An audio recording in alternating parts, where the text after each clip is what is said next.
Okay, so here we are again. Hard advice for difficult times. But I have so many problems, I really don't know how I'm going to give this talk. You know? So we're all in the same boat, yeah, with problems and difficult times, aren't we? Yeah. And we would kind of like one Dharma talk, hour, most hour and a quarter, to give us the instantaneous methods to make all our suffering go away effortlessly without us having to do anything. Because we've discovered the key for how to change other people and make them stop doing all the things we don't like. If that's what you're expecting me to do, you're going to suffer. Because I can't do that. Yeah. Even the Buddha can't do that. If the Buddha could have stopped our suffering or given us one quick, cheap, and easy method to deal with difficulties, he would have. He's compassionate. But the thing is, the Buddha gives us the teachings, he gives us the method, but then we have to put it into practice. Yeah. And there's no push-button, easy way to do it. Yeah. We have to really work at it. And it takes some effort. But when you get fed up enough with the dukkha or unsatisfactory conditions of samsara, then you decide, well, maybe I should practice. Yeah. But you have to get really fed up, totally fed up. Yeah. More fed up than you get with your enemy. Okay. Because actually, you shouldn't get fed up with your enemy. Your enemy's a kind sentient being who's giving you the opportunity to practice patience and fortitude. They're helping you on the path. What you need to get it fed up with is your own afflictions, your own ignorance. Yeah? Not with anybody else. Other sentient beings are kind.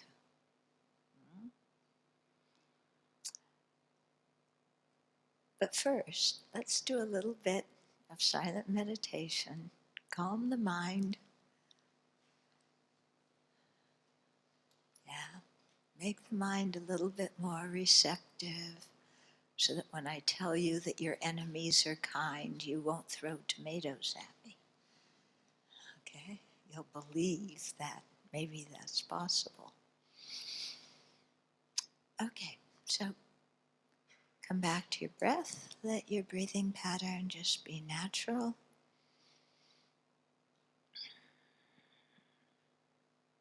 Be aware of the changing nature of your breath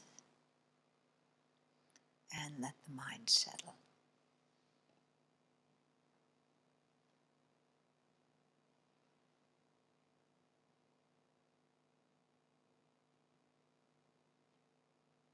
So before we begin, let's cultivate our motivation. And remember that every situation we encounter is an opportunity to practice the Dharma. That every sentient being who is in front of us at any particular moment is the one that we practice the Dharma with.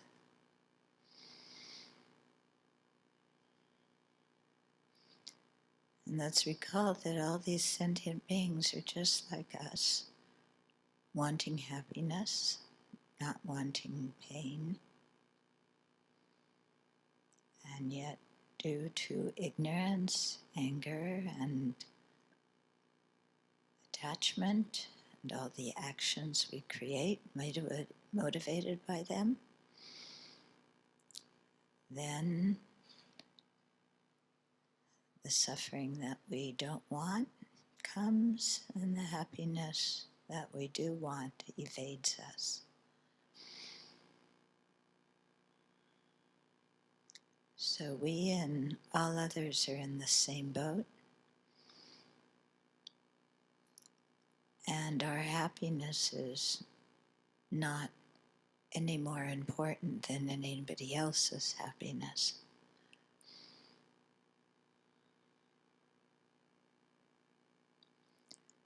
So with an attitude of compassion for all living beings,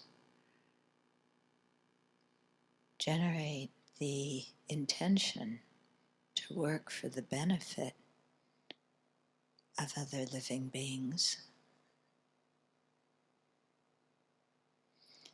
and to completely dedicate your life to the Dharma, to attaining full awakening, in order to be of the greatest benefit. So take a moment to cultivate that motivation for us sharing the evening together.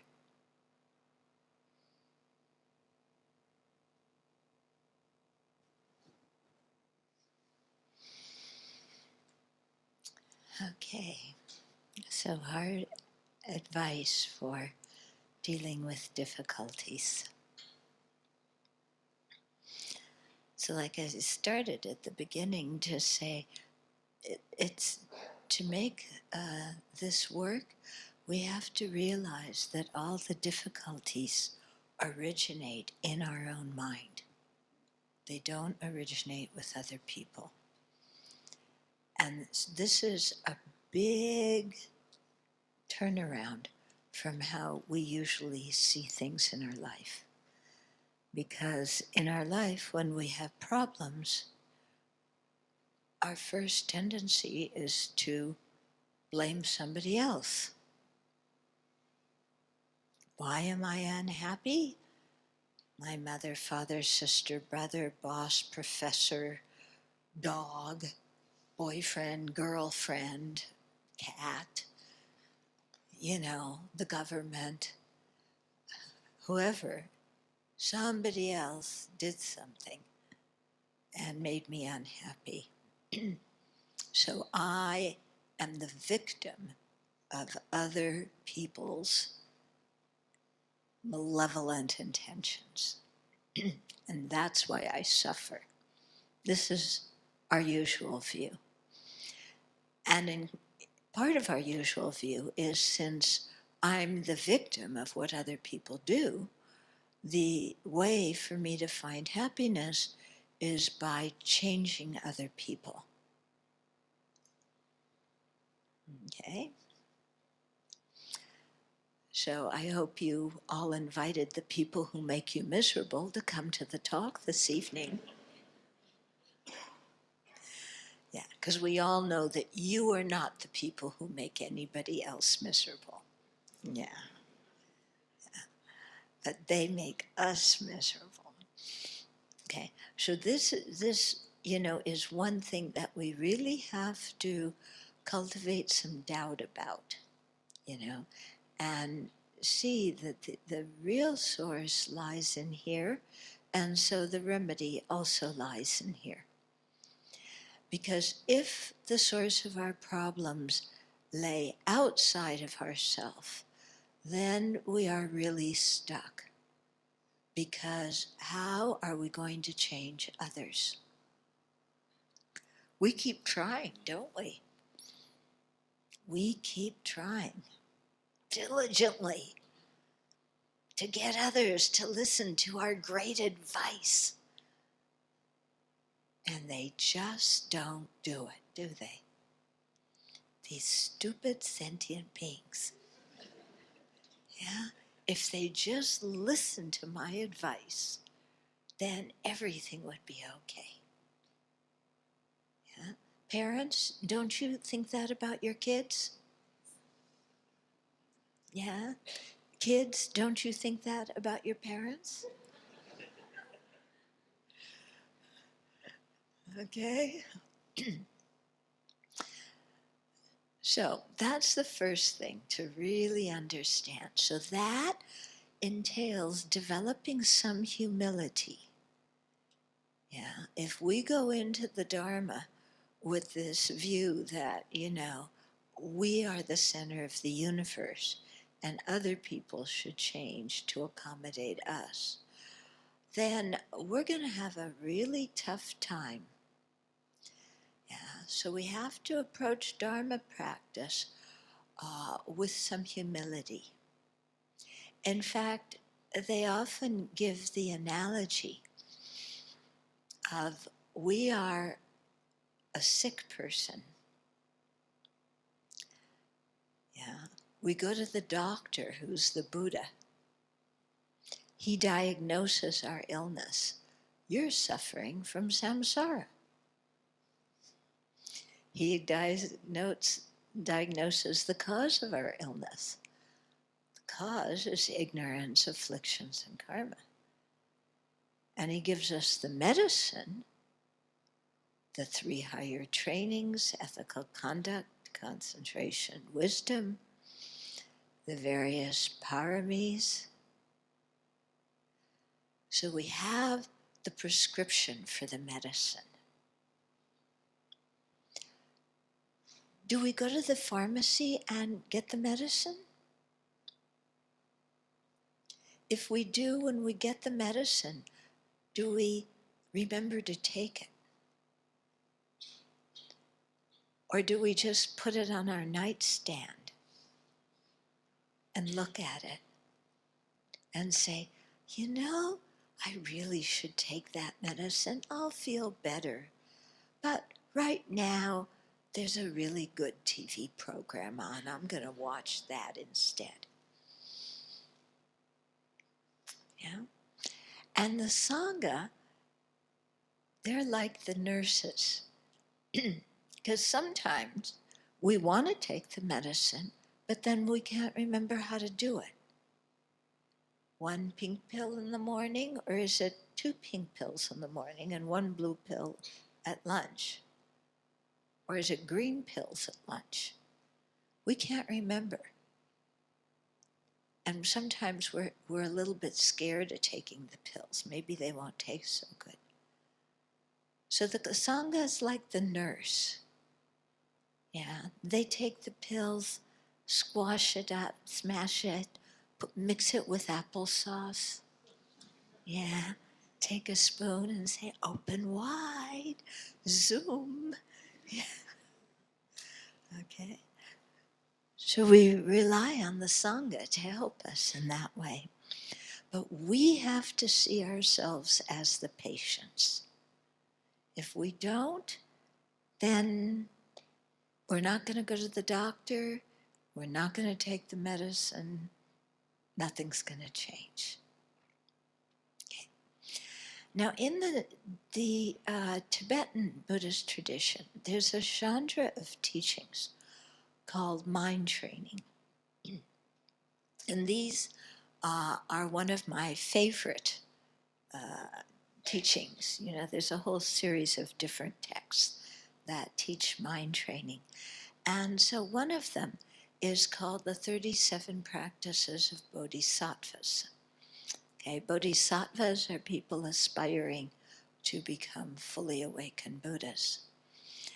And within these 37 practices, there's a whole section on how to deal with difficulties.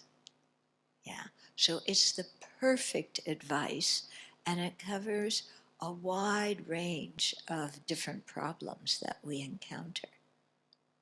So I thought I would read some of those verses and explain them to you. Yeah. I should warn you, though, that the verses from this text, yeah, they describe the problem, and then they give us a resolution, how to transform our own way of thinking. Yeah. But often the instructions they give us are the opposite of what we want to do. So just be prepared and try and get yourself to be open-minded and receptive, okay? Okay, so this is one book that I did that as a commentary on the 37 practices. It's called Don't Believe Everything You Think, which I think is really good advice because a lot of what we think is rubbish. Yeah? A lot of what we think is plain rubbish, so don't believe it. Okay, so is there a bookmark in here? No. Okay, so I want to start with verse 12. So verse 12 says, even if someone out of strong desire steals all your wealth or has it stolen, dedicate to him your body, possessions, and your virtue, past, present, and future. This is the practice of bodhisattvas. Okay, so here's the situation. Okay, someone who has strong attachment and desire steals all your wealth, not just a little bit, but all of it. They teach you, out of your wealth. They steal it. They have somebody else do that. Okay, you got the situation? So maybe we haven't had somebody steal all of our wealth, but we've had somebody cheat us or steal us out of a little bit. Okay, what do we usually want to do if somebody steals or cheats us? We want to go smack them, don't we? Who do you think you are to take my stuff? I'm going to go call the police and have you arrested. Yeah, we're real sweet, aren't we? Okay, so that's what we're usually pretty upset and angry. Okay, we want to retaliate. What does Togme Zampo, he's the Tibetan author of this text, of the poem, what does he tell us to do? Okay, that thief, that cheater, we dedicate to him your body, possessions, and your virtue, past, present, and future. He's gotta be kidding. This dimwit who stole my stuff, I'm supposed to dedicate my body, possessions, and merit to this thief? I'm supposed to give him more after what he stole from me? What in the world is Togme Zampo talking about? Okay, that's what our mind initially says, isn't it? But if you think about it, isn't that exactly what you need to do in order to release your anger at the person who stole your stuff or cheated you? Yeah. You have two choices. You can either remain angry and seek revenge. Yeah. Is that a happy state of mind? Being angry? Seeking revenge? You happy? No. Okay. But that's one choice. So we can either do that, or we can look upon the person who's the thief with kindness and recognize that this person clearly needed what we have. Or at least maybe he didn't physically need it, but mentally he needed it. And so why don't we just dedicate what we have to this person? If this person really thinks he needs this, we can dedicate it to him. Okay? So mentally give it to the person. This doesn't mean that you don't call the police and you let the person do something illegal and continue to do that with other people. Yeah, I'm not talking about that. I'm talking about our attitude, changing our attitude from one of anger and resentment to one that is relaxed and then can look at the situation clearly and think, what is the best thing to do to benefit that person? One time when I was living in India, I was doing retreat in a little kuti, a little hut. And I went out for a walk one day at lunch. The most valuable thing I had in my hut that I own was a small clock. Okay? That was it. I was really broke at that time. No money there to steal, or very little. Anyway, I came back from my walk and my clock was gone. My clock. How am I going to get up at the right time to do my sessions?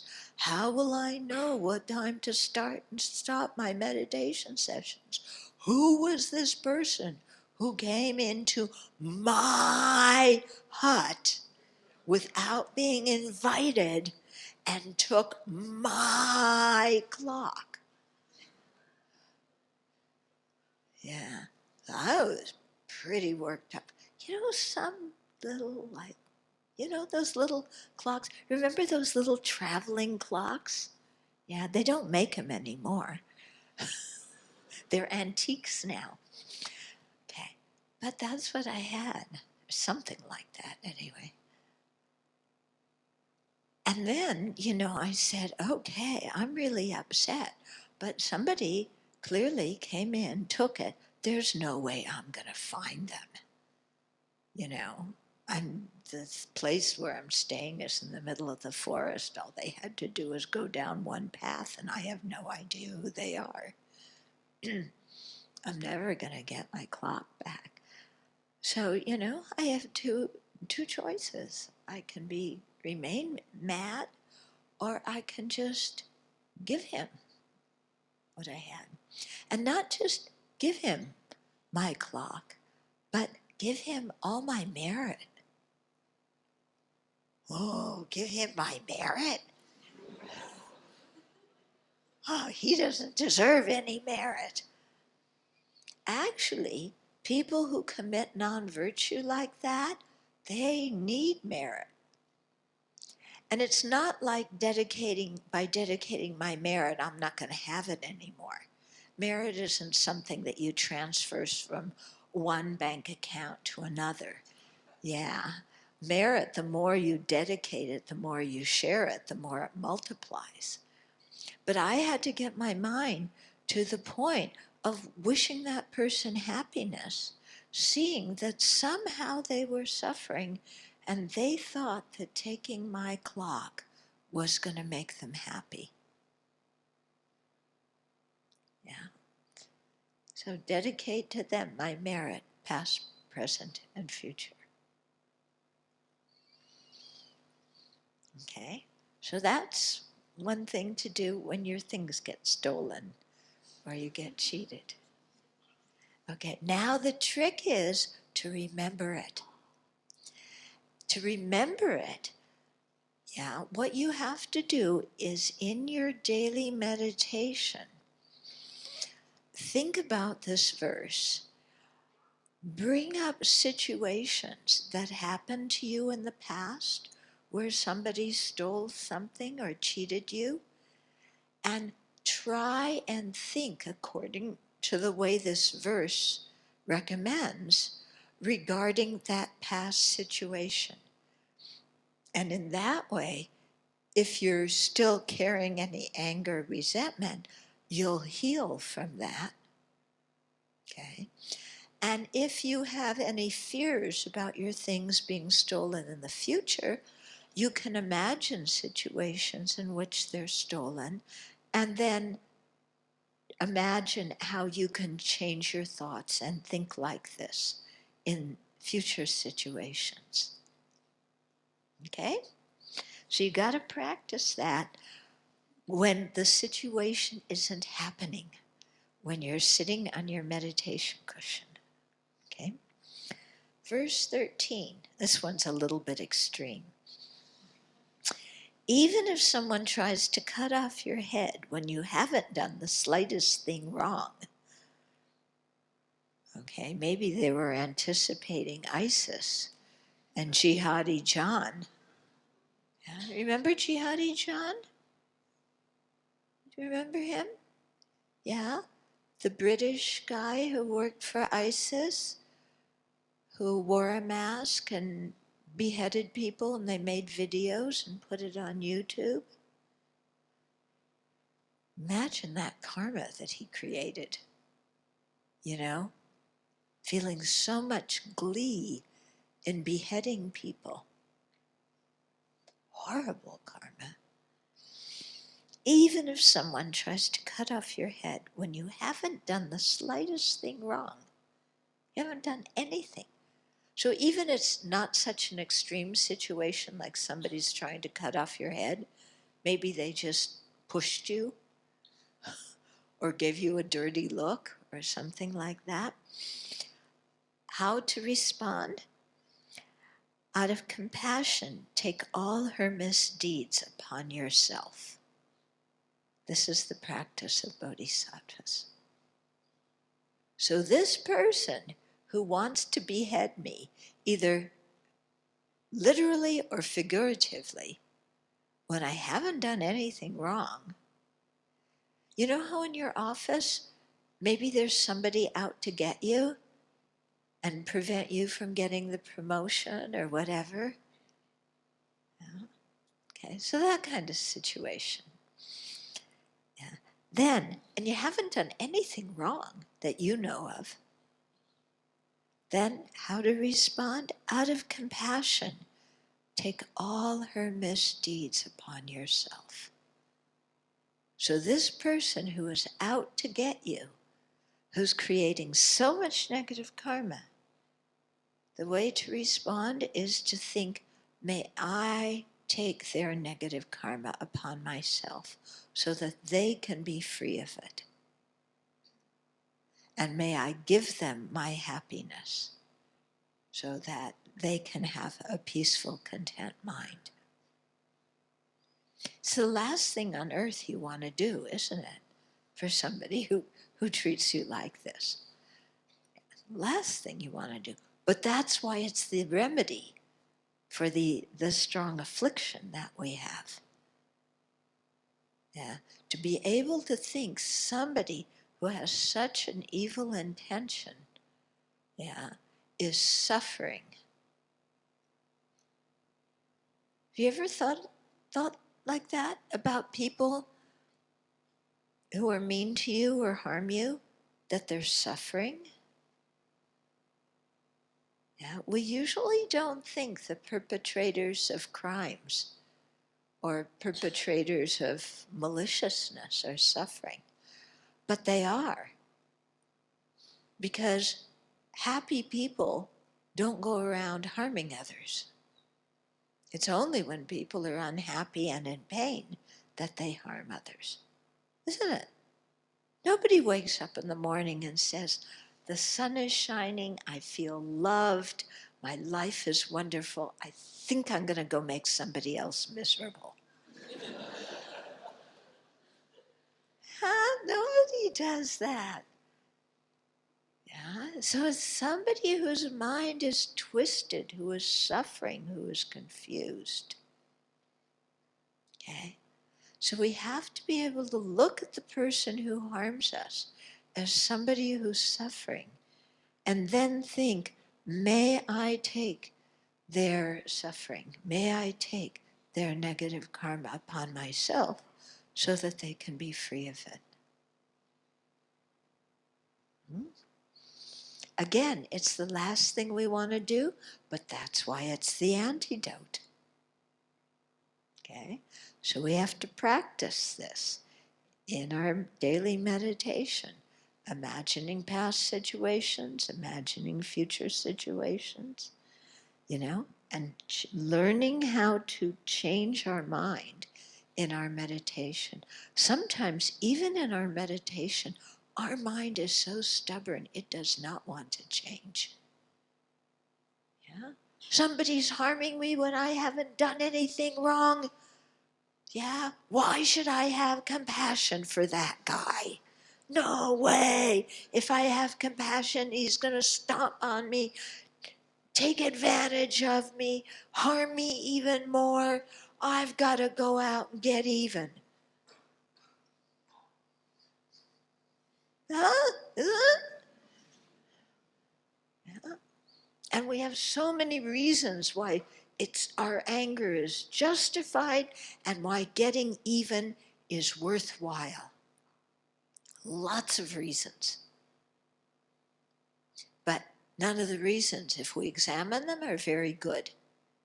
Because if we act with anger and retaliate, who's creating the negative karma that's going to ripen in suffering later? Us. Okay? Whereas if we can see that person is suffering, have a kind attitude towards them. Yeah. Then our mind can be calm. Then we can see what's the best way to deal with the situation. How to compassionately help that person. Okay?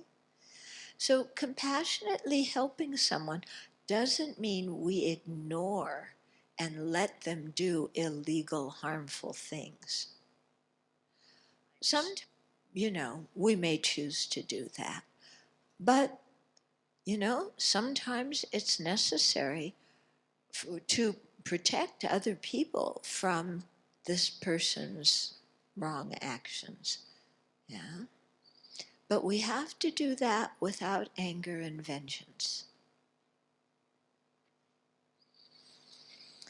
Okay, 14. Oh, here's another good one. Listen to this.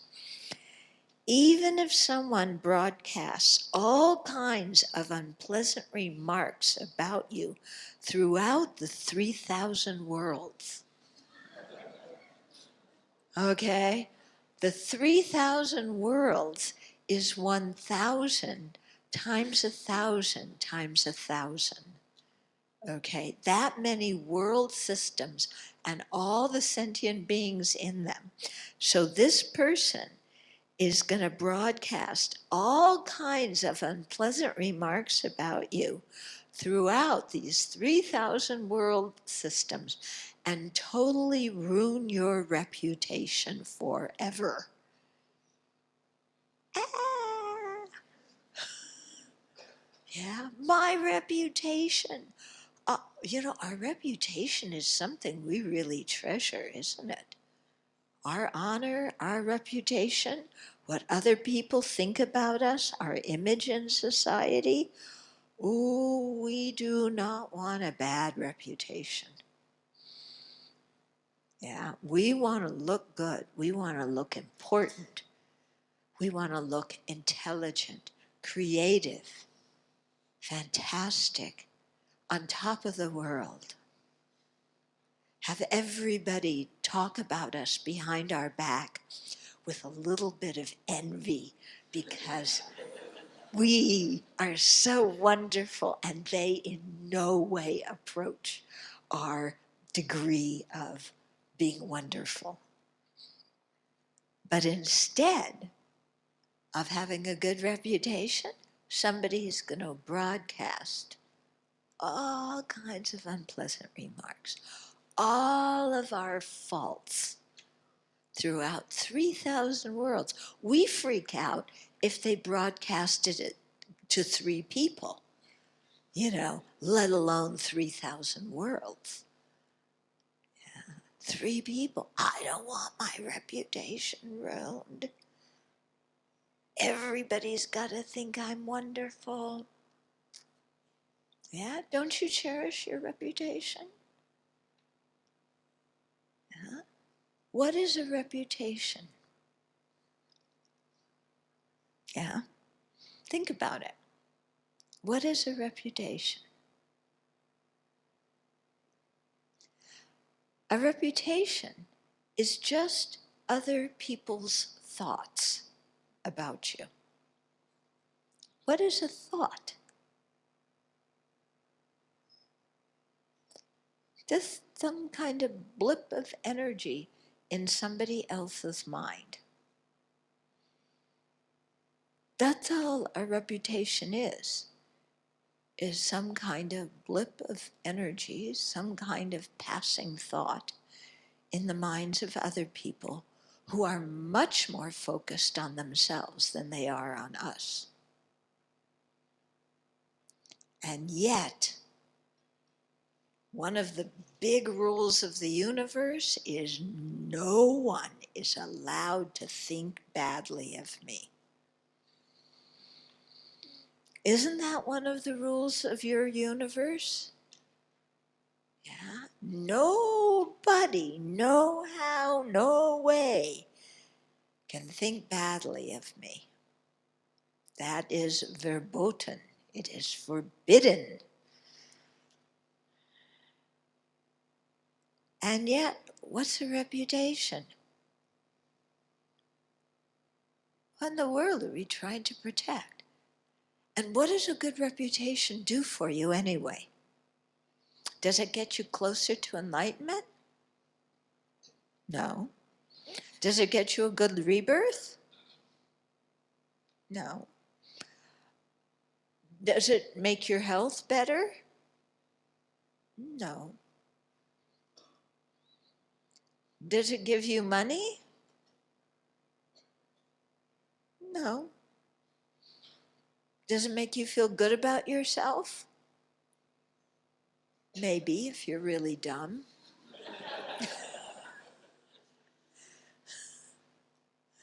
Yeah. Okay. So here's this person, yeah, who's spreading all kinds of bad things about us. Yeah, to all these other people behind our back, ruining our reputation. What does Tokme Zampo tell us to do? In return, with a loving mind, speak of his good qualities. Can you believe it? Speak of this idiot's good qualities. He doesn't have any. Because anybody who says unpleasant things about me has no good qualities. So one time I was teaching a series of courses, and I forget if we were talking about this text or we were just talking about, getting along with other people. And one man raised his hand and he said, I have this colleague at work who's just, he has no good qualities and he's always saying bad stuff about me and what to do.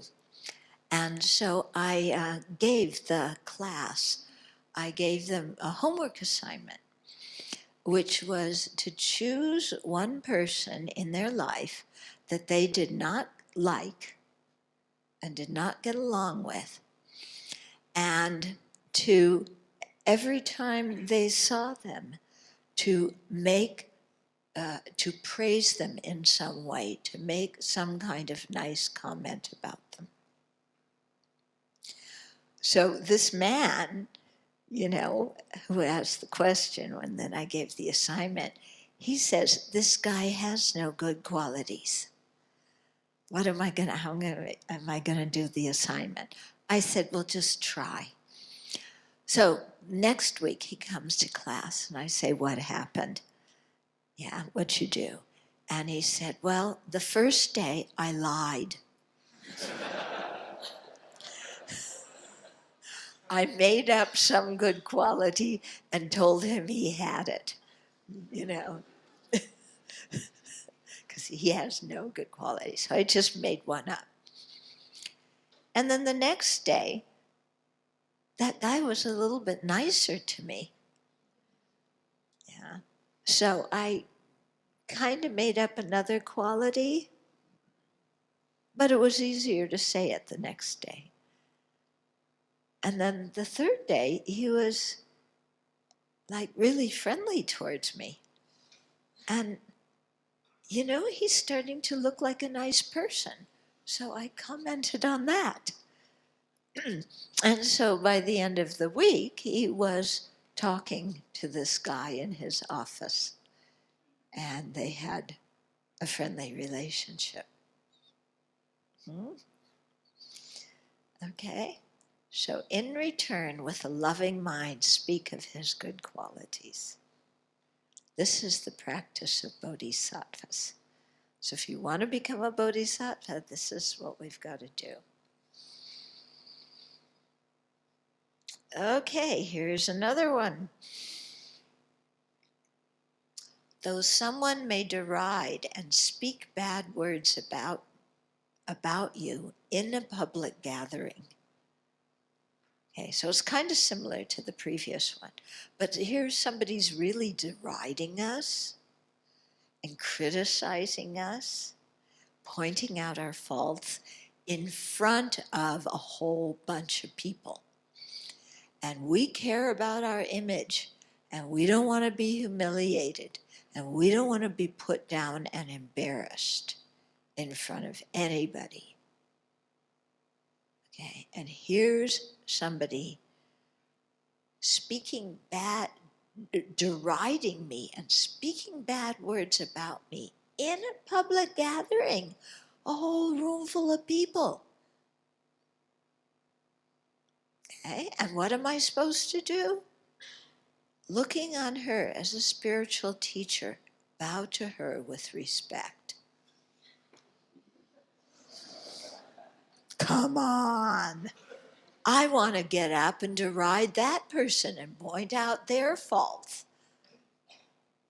And you're telling me to look at them as a spiritual teacher? My spiritual teachers are kind to me. This person is harming me. Bow to her? I don't want to bow. I want to smack him. Yeah. So, you know, this is the advice that is being given to us, okay? Looking at her as a spiritual teacher, bow to her with respect. Okay, so I'm going to tell you another story.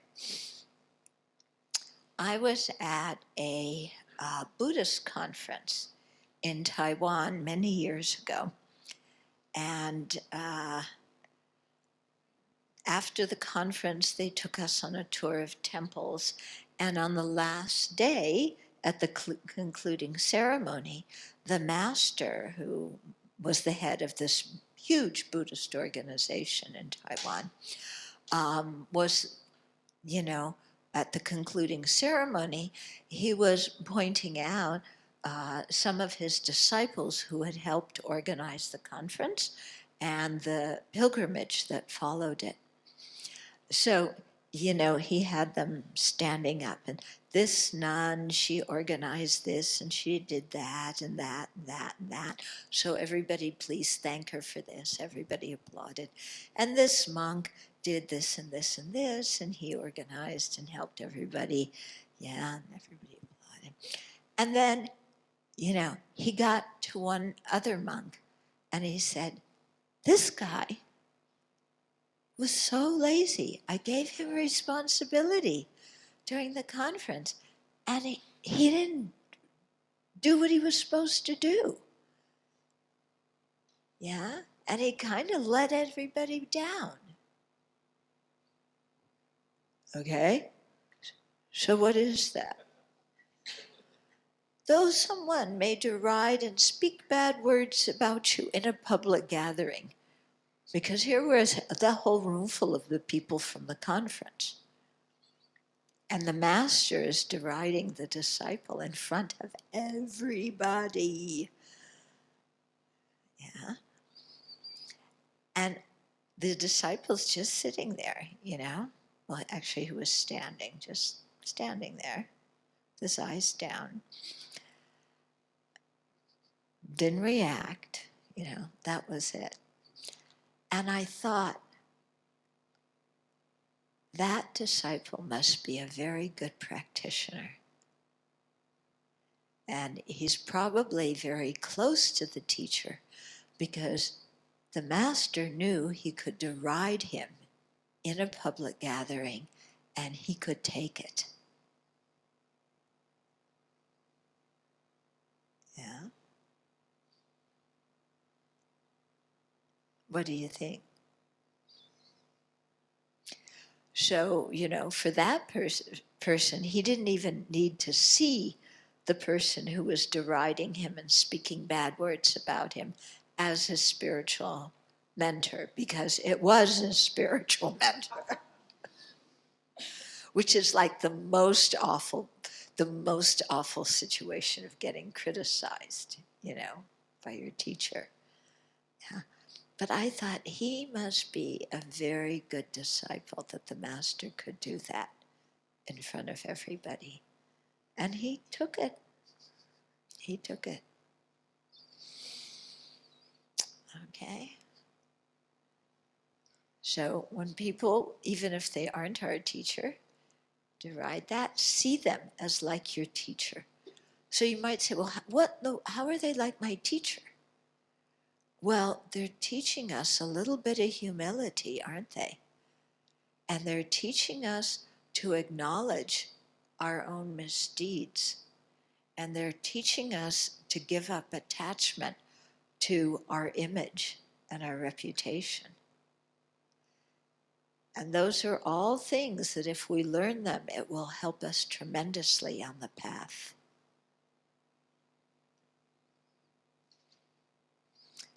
Here's another one. Even if a person for whom you've cared like your own child, okay, so somebody you really love and have really cared about, like you would your own child, and that person regards you as an enemy. Have you ever had that happen? Somebody you really care about turns on you and betrays your trust and regards you as an enemy. I think we've all probably had that happen, haven't we? It's so painful. So painful. Yeah, because our trust has been betrayed.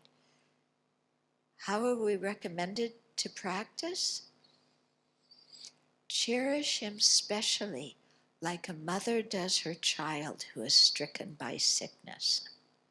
This is the practice of bodhisattvas. Okay. When you have a child who's sick with a fever, some of you have probably had that, and your kid is sick with a fever and they're kind of delirious, and they say all sorts of things, and they kick and they scream and they beat at you because they have no idea what in the world they're doing because the fever is so intense and is, making their mind a bit crazy. As a parent, do you get mad at that child who's sick? No. Because you realize that child's sick with a fever. They're delirious. Yeah. Instead of anger, you feel intense compassion because this kid is suffering. So that's the way we're being recommended to think about the person for whom we've cared, who turns around and treats us as an enemy and betrays our trust. It sounds impossible to do. But if you really think about it, somebody who does that, is not thinking clearly. And they have a lot of pain inside. And they're under the influence of deep ignorance and deep afflictions. So they're like a child who is delirious with fever, and they don't really know what they're doing. They're just lashing out because they're in so much pain. So just as you would have compassion for a sick child, have compassion for that person who you were so close to, who has now turned their back on you. Okay? So this kind of situation can happen in a family, can't it? Sometimes it is a child who gets really mad at the parents and cut off connection. Sometimes it's the parents who get mad at the child and the parents kick the child out of the house. Sometimes it's the wife or the husband who gets fed up with their spouse and does something to break up the marriage. Yeah? These kind of things happen, don't they? And it's tragic when they do. And people's feelings are very, very hurt because they really loved and trusted somebody and put out a lot of energy to help that person. And then that person is repaying their kindness by treating them like an enemy. And what are we supposed to do?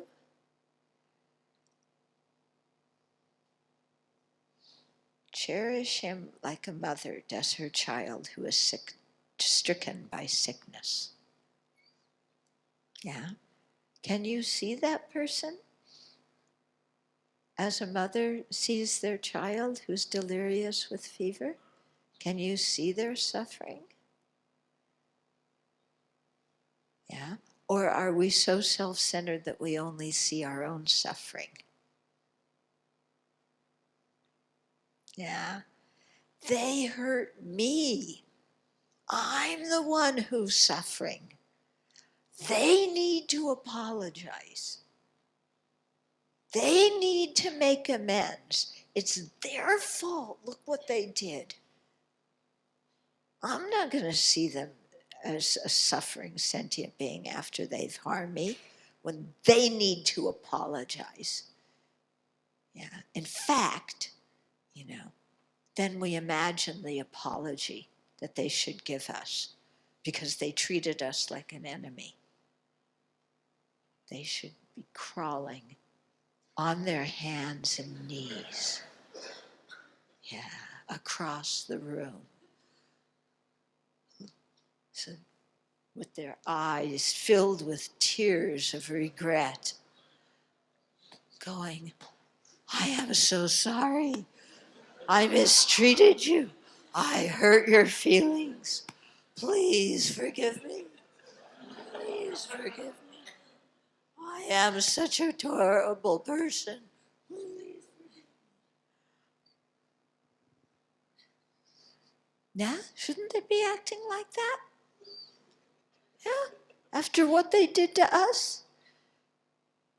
And then they come up pleading for our forgiveness.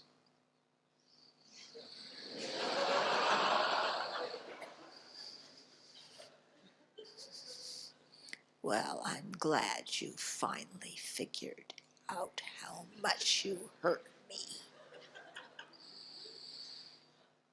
I'll think about forgiving you. I'm not sure yet. Get out of here. Okay? So that's what we're imagining in our mind. Yeah, because they really should apologize, shouldn't they? Yeah. But no, we should look on them as a mother does her child stricken by sickness. Yeah? Because they don't know what they're doing. Their mind is very confused. Here's some other ones. Though you become famous and many bow to you. Oh, well, that's not a problem. Yeah, okay, I like that situation. I become famous and many bow to me. Oh, pretty good one. Okay, now why is that in a book about how to handle difficult situations? Yeah, well, let's see. And you gain riches equal to Vaishravana. Vaishravana is one of the four directional guardians who is very wealthy. Yeah, he's the one with the mongoose that has jewels coming out of his mouth. Okay? So though you become famous and many bow to you and you gain riches equal to Vaishravanas. Doesn't sound too bad. See that worldly fortune is without essence and be unconceited. This is the practice of bodhisattvas.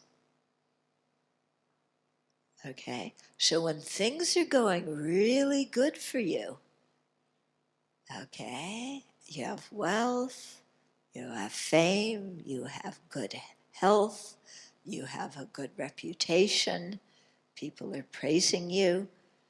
How do we usually act?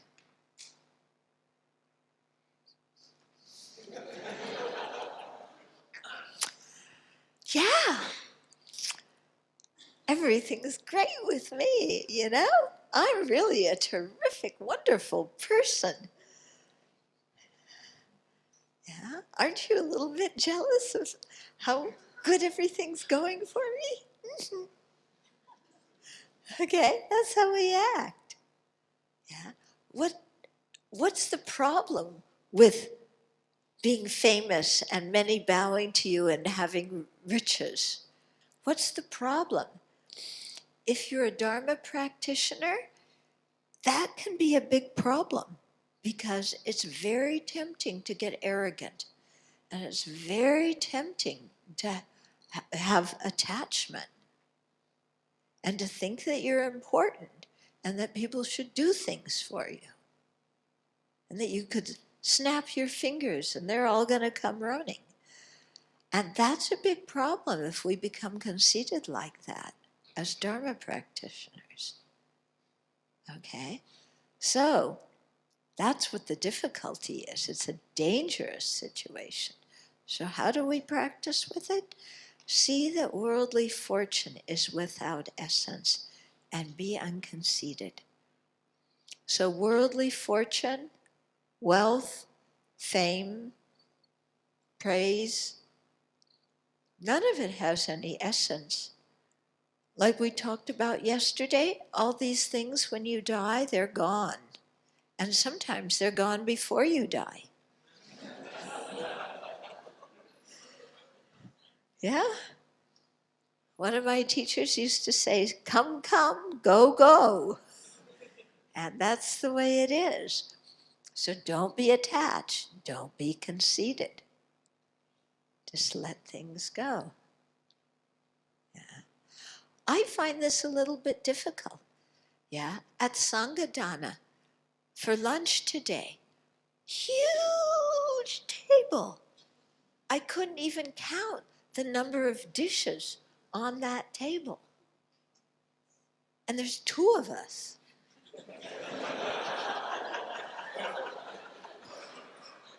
Yeah? And then all these people bowing to us. Can I serve you? You know, putting one potato on our plate, a few noodles on our plate, giving us 2 drinks, plus ice cream, plus 3 desserts, plus 5 kinds of vegetables, you know, and then waiting around by the side, looking at us. Do you want more of this? Do you want more of that?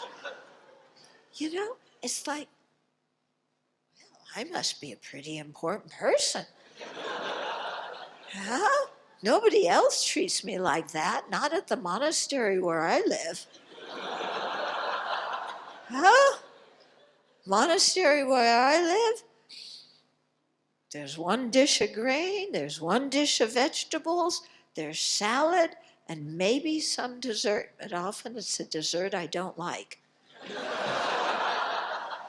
Yeah? And here, look at this.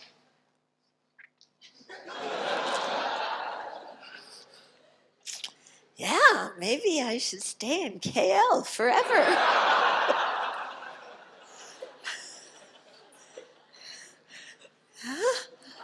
So you see, it's a very dangerous situation for a Dharma practitioner. Very dangerous. You know, everybody comes, bows to me, venerable, reverend, do you need this? Do you need that? You know, then they come with a medicine meal,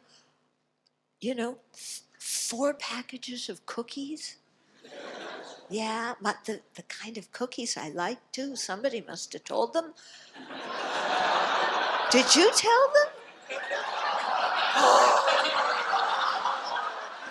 It's your fault. Oh, now I'm really embarrassed. Yeah. Then what do I do? Now I have 4 packages of cookies and I'm too stingy to share them with anybody. Yeah. So they're all squirreled away in my room. I'm going to give them back to her to put in the suitcase. So then we'll take them to Penang. Maybe we'll even get more in Penang. Yeah. Then take those to Singapore, get some more in Singapore. Yeah. Then check them in and take them all back to the US. Yeah. And then the people at the monastery are going to go, okay, what did you get? Nothing. Yeah.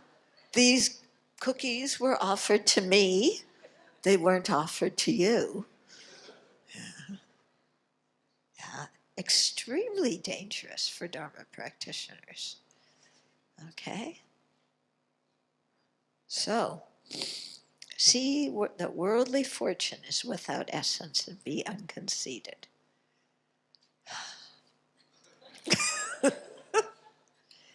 Okay, next verse. This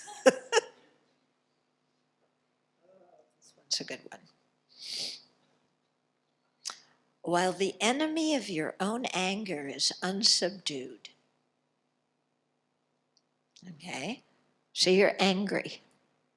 And our anger is our enemy.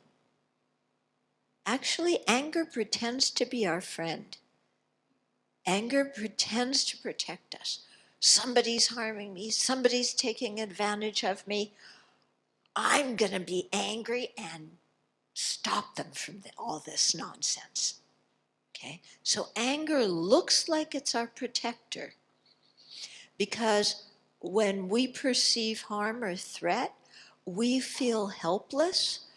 Nobody likes to feel helpless.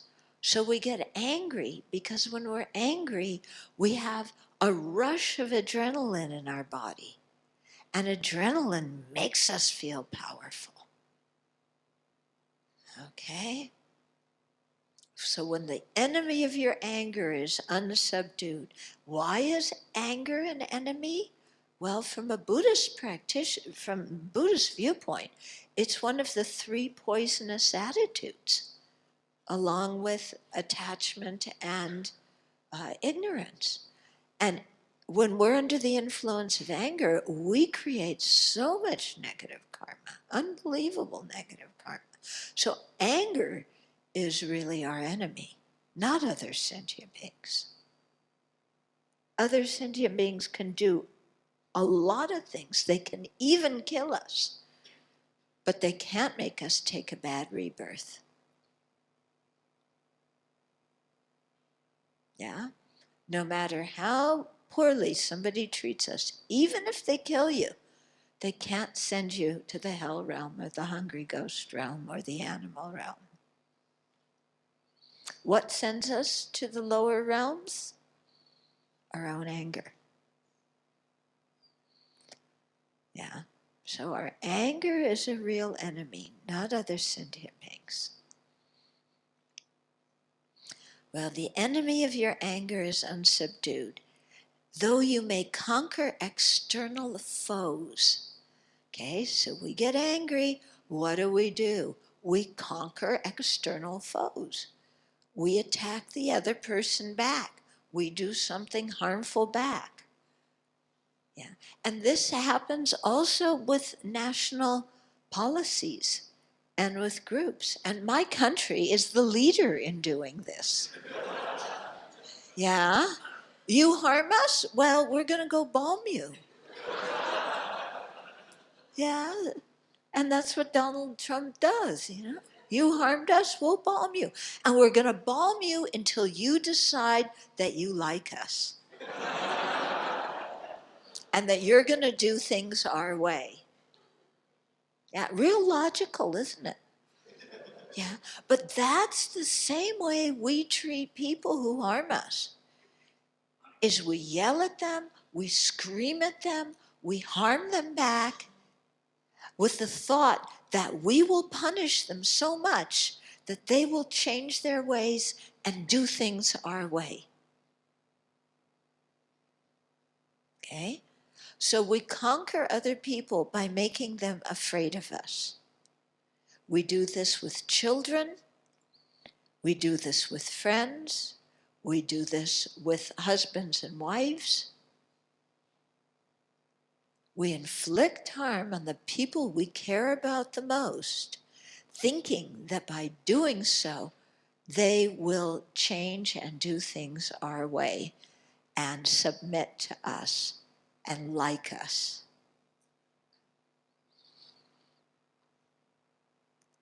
Who's the crazy one in this process? Us or the other person?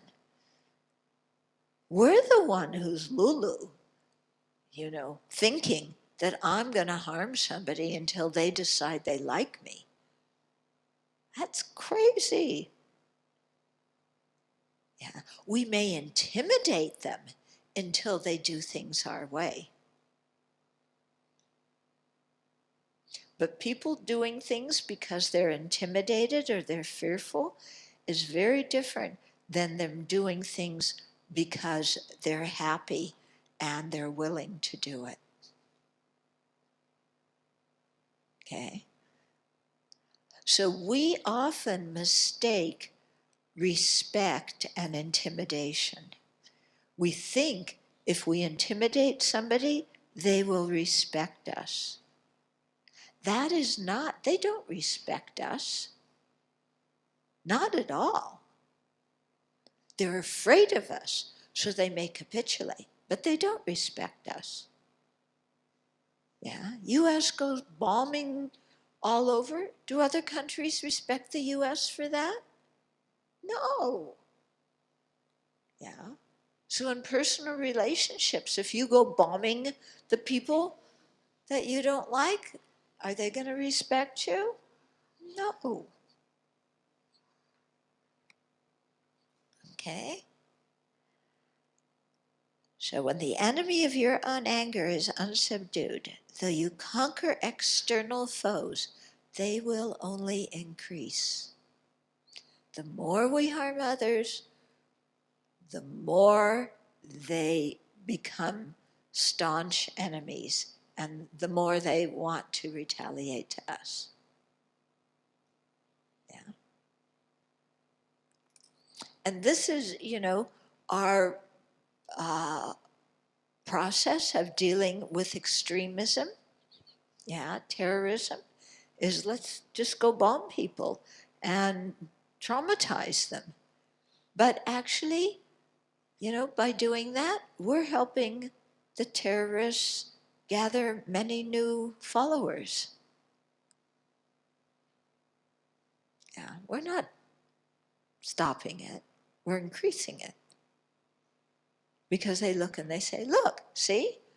No wonder we have to be terrorists. These people are harming us.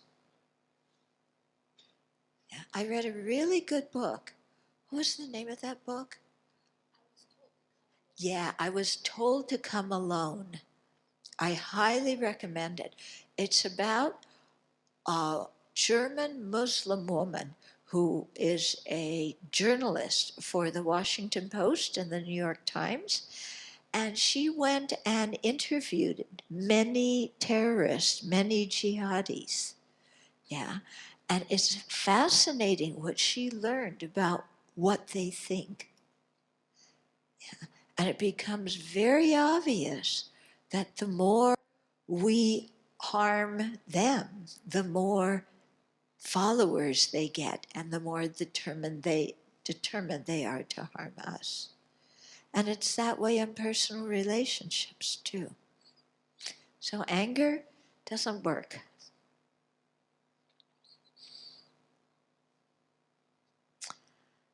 While the enemy of your own anger is unsubdued, though you conquer external foes, they will only increase. Therefore, with the militia of love and compassion, subdue your own mind. This is the practice of bodhisattvas. Okay? So with the militia of love and compassion, you want to have a militia? Make it of love and compassion. Yeah. Have your love and compassion conquer your anger and your grudge holding and your resentment and your belligerence. Okay? And in that way, subdue your own mind.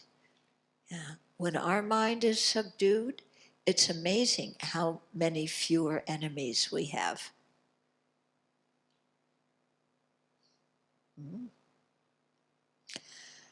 Okay? So that's what we have to do. Practice the antidotes to anger. If you want to learn more about the antidotes to anger, His Holiness the Dalai Lama wrote a book called Healing Anger, and I did a book called Working with Anger. And they both talk about some of the antidotes to anger. The source for both these books is Shantideva's Engaging in the Bodhisattva's Deeds. Yeah, Shantideva was an 8th century Indian sage who wrote the most amazing book. I really love his book. Yeah. And I went through a really hard time for a couple of years where I had a lot of anger, and I learned chapter 6 very well. Chapter 6 is the one on how to deal with anger. So I would get angry every day. I would go back to my room, go back to chapter 6 and read it. Yeah, calm down a little bit. Next day, go back and work with these people you cannot believe. And get angry at them, because they deserved it. And then realize, I'm getting angry, I'm creating negative karma, this is not going to go well.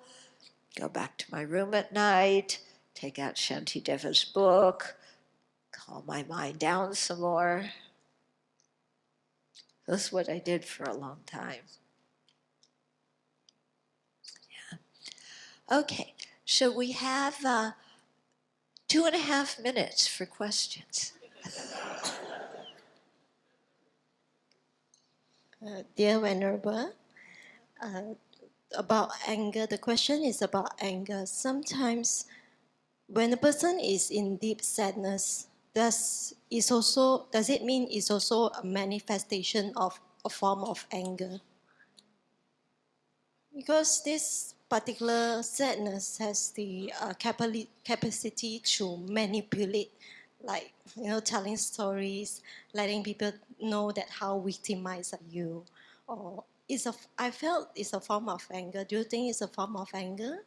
Okay, there's different kinds of sadness.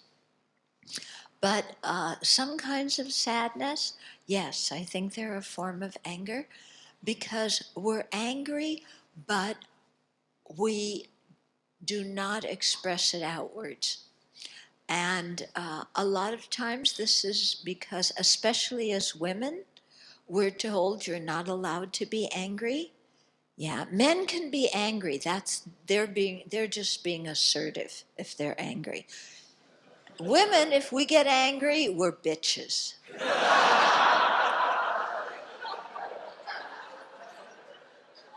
This is gender bias. Yeah, really, this is gender bias. And women are often conditioned that we are not permitted to show displeasure and get angry. Okay, so it turns into sadness, and it turns into, you turn it inwards and you hold it inwards. Yeah. So the antidote is not to get angry and blow up at people. You know, the antidote for both men and women is to look at the situation differently so that the anger dissolves to start with. Okay?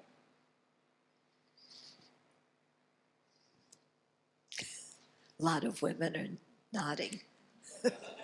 Yeah, yeah, but it's true. That's what Hillary Clinton went through, you know?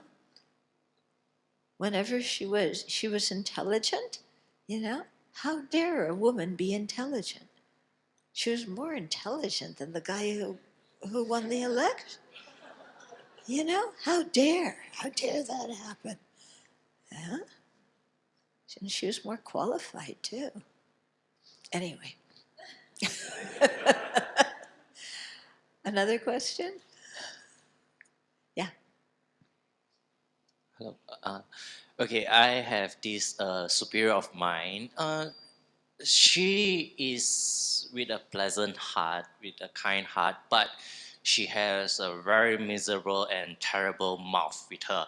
So every morning I'll just hearing what she's yelling about and shouting about for nothing, and it's totally ruining our days that we can't think at all if we can. I mean, like, we just every day open a whole stack of counseling for her just because of yelling and shouting, but we don't know what to do or how to deal with her actually. How, so you're saying that your boss, you know, is a kind person, but her mother drives her crazy. I'm not Yeah? sure because Is, her is, mouth am, is I, is, am I understanding it right? And then the boss takes it out on you. I don't know because sometimes she's very sweet talk, and then out of sudden she's like wow like that. It's like anything happening here? She's just kind of miserable. Yeah. But because of yelling and shouting, it's totally So your boss is yelling and shouting at who? At her mother or at you? every single stuff. At everything. Yeah. Okay. She's pretty unhappy, isn't she? She's pretty stressed out. Yeah. Do her employees drive her crazy too?